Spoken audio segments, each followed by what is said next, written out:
নমস্কার বন্ধুরা, আমি চলে এসেছি বাঙাল বাড়ি রান্নাবান্না নিয়ে। তো আজকে আমি বানাবো তরোয়াল মাছের ঝাল। তো তরোয়াল মাছের ঝাল বানাতে গেলে কি কি উপকরণ লাগে আপনারা দেখুন।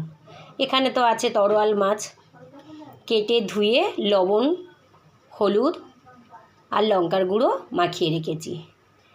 এখানে আছে পেঁয়াজ আর একটা টমেটো। এখানে আছে আদা রসুন আর পেঁয়াজ পেস্ট করা। এখানে আছে সর্ষে পোস্ত পেস্ট। এখানে আছে ধনিয়া পাতা আর এখানে আছে হলুদ, লবণ, লঙ্কার গুঁড়ো। তো এই সব উপকরণগুলো দিয়ে আমি বানাবো তরোয়াল মাছের ঝাল। তো দেখুন কিভাবে আমি বানাই। তো দেখুন কড়া বসিয়ে দিয়েছি, এবারে দিয়ে দেব সর্ষের তেল। তেল গরম হয়ে গেলে মাছগুলো আমি ভেজে নেব। তো দেখুন বন্ধুরা, কড়া গরম হয়ে গেছে, এবারে আমি মাছগুলো ভেজে নেব।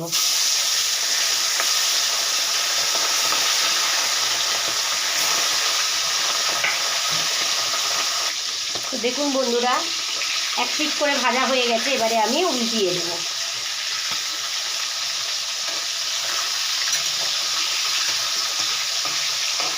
ভাজা হয়ে গেলে তুলে নেব। এইভাবে আমি সব মাছগুলো ভেজে নেব। দেখুন বন্ধুরা, এইভাবে আমি লাল লাল করে সব মাছগুলো ভেজে তুলে নেব। তো দেখুন বন্ধুরা, মাছগুলো আমি ভেজে তুলে নিয়েছি। এবারে আমি ওই তেলের মধ্যে পেঁয়াজ দিয়ে দেব। একটু লাল লাল ভাজা হয়ে গেলে তারপরে আদা রসুন পেস্ট দিয়ে দেব। এবারে দিয়ে দেব টমেটো আর দিয়ে দেব আদা রসুন পেস্ট। আবারও কষাতে থাকবো।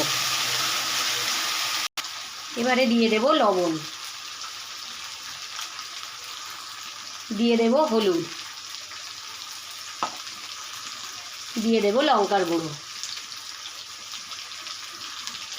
দিয়ে আমি এটাকে ভালো করে কষিয়ে নেব। কষানো হয়ে গেলে অল্প একটু জল দিয়ে দেব। কষানো প্রায় হয়ে গেছে, এবারে আমি জল দিয়ে দেব। জল দিয়ে দিলাম। এবারে এই জলটা ফুটে উঠলে মাছগুলো আমি দিয়ে দেব। তাহলে রেডি হয়ে যাবে তরোয়াল মাছের ঝাল। তরকারিটা রেডি হয়ে গেছে, এবারে আমি মাছ ভাজাগুলো দিয়ে দেব। দিয়ে ধনিয়া পাতা দিয়ে নামিয়ে নেব। ও তার মধ্যে সর্ষে পোস্ত পেস্ট দিয়ে দেব।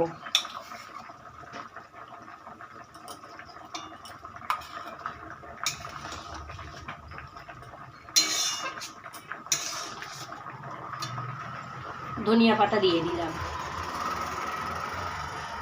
রেডি হয়ে গেছে, এবারে আমি নামিয়ে নেব। তো দেখুন বন্ধুরা, আমার রেডি হয়ে গেছে তরোয়াল মাছের ঝাল। তো আপনারা এইভাবে বাড়িতে বানিয়ে খেয়ে দেখুন, খুব ভালো লাগবে। আর নোনা মাছ একটু ঝাল ঝাল হলে বেশি ভালো হয়। তো আপনাদের যদি ভালো লেগে থাকে আপনারা লাইক, কমেন্ট, শেয়ার আর সাবস্ক্রাইব করে দেবেন। আর এইভাবে আমার পাশে থাকবেন।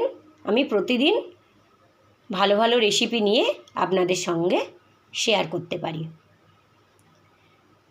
তো বেশি কথা বললাম না বন্ধুরা, শুভ দুপুর।